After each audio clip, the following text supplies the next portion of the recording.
আক্রমণ হেনেছিল শিল্পের আঙিনায়, রক্তাক্ত করেছিল শিল্পী ও শিল্পকে। সৃজনের কুশলকে শরীরে মারলেও বুঝতে পারেনি তার ছড়িয়ে যাওয়া সৃজন রেখা। সেদিন ওরা চেয়েছিল ভিন্ন স্বরের কণ্ঠ রোধ করতে, আমাদের ভয়ে না পাওয়াতেই ওদের ভীষণ ভয়। চোখে চোখ রেখে কথা বললে ওদের গাত্রদাহ। তাই আক্রান্ত প্রতিবাদী প্রাণ কাঁদলেও স্তব্ধ করতে পারেনি উজানের ভাষা। ওরা ভুলে যায় একজন শিল্পী মরলে আরো লাখ লাখ শিল্পীর জন্ম হয়। আলোর পথযাত্রীরা থামতে জানে না, ব্যাটনের হাত বদলেও লক্ষ্য অবিচল। সফদার এমন একজন অনন্য সংগ্রামী মানুষ, নাট্যকর্মী, কবি, চিত্রশিল্পী, রাজনৈতিক কর্মী, যার সম্পর্কে কথা বলতে গেলে মাথা, মেরুদণ্ড, মন, ভাষা, চেতনা সবকিছুই যেন আরো আরো সতেজ, প্রাণবন্ত, দৃঢ়, শক্তিশালী হয়ে ওঠে। 1973 সালে যখন দেশ উত্তপ্ত, সেই পরিস্থিতিতেই কয়েকজন মিলে তৈরি করেন জনম। নিজের প্রতিভার পুরোটাই তিনি ঢেলে দিয়েছিলেন খেটে খাওয়া মানুষের জন্য। হাসমির লেখা হল্লা বল নাটক আজ যুব সমাজের ট্যাগলাইন হয়ে উঠেছে। 1989 সালের 1 জানুয়ারি যখন নতুন বর্ষবরণের আনন্দে সবাই মেতে উঠেছে, তখন দিল্লির অদূরে সাহিবাবাগে হাসমির দল জনম শ্রমজীবী মানুষের দুর্দশার কথা তুলে ধরতে হল্লা বল নাটকটি অভিনয় করছিল। হঠাৎ সেই নাট্যদলের ওপর চড়াও হয় শাসক দলের মদতপুষ্ট একদল দুষ্কৃতী। সেদিন ওই আক্রমণে গুরুতর আহত হয়েছিলেন তিনি। পরের দিন 2 জানুয়ারি মৃত্যু হয় হাসমির। চিরদিনের মতো থেমে যায় এক প্রতিবাদীর আওয়াজ।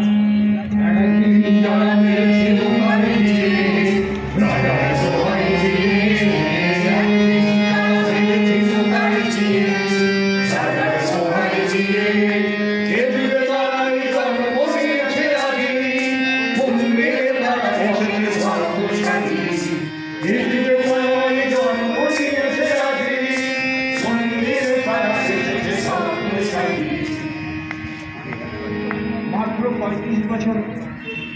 35 বছরের সরকারের মৃত্যু হলেও ওই সময়ের মধ্যে 24টি পথনাটিকা লিখেছেন তিনি। প্রায় 4000 বার শো করেন তারা। সরকারের মৃত্যু মেনে নিতে পারেনি নাগরিক সমাজ। তার মৃত্যুর 8 দিন পর 12তম আন্তর্জাতিক চলচ্চিত্র উৎসবে ওই ঘটনার তীব্র প্রতিবাদ করেন সাবানা আসি। Bye.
কম খরচে ও কম সময়ে কার্যকরভাবে জনগণের বিভিন্ন সমস্যা ও সংগ্রামে প্রতিক্রিয়া জানানো যায় এবং অবহেলিতদের সংগ্রাম এগিয়ে নেওয়া যাওয়ার লক্ষ্যে তাদের সংগঠিত করবার কাজে সহযোগী হিসেবে পথনাটককে এগিয়ে নিতে হয়।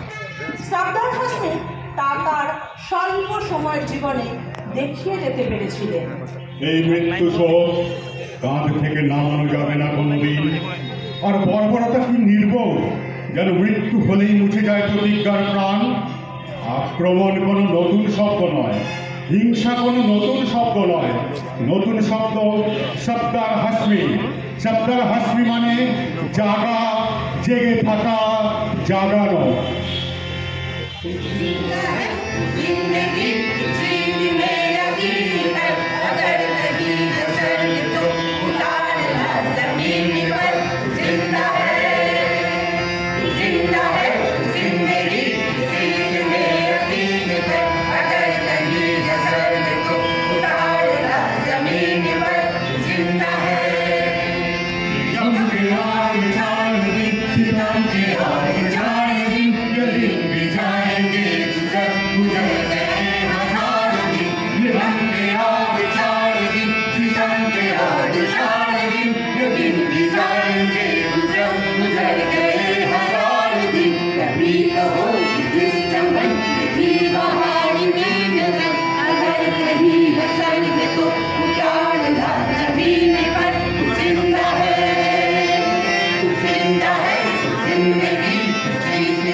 ধন্যবাদ সকলকে।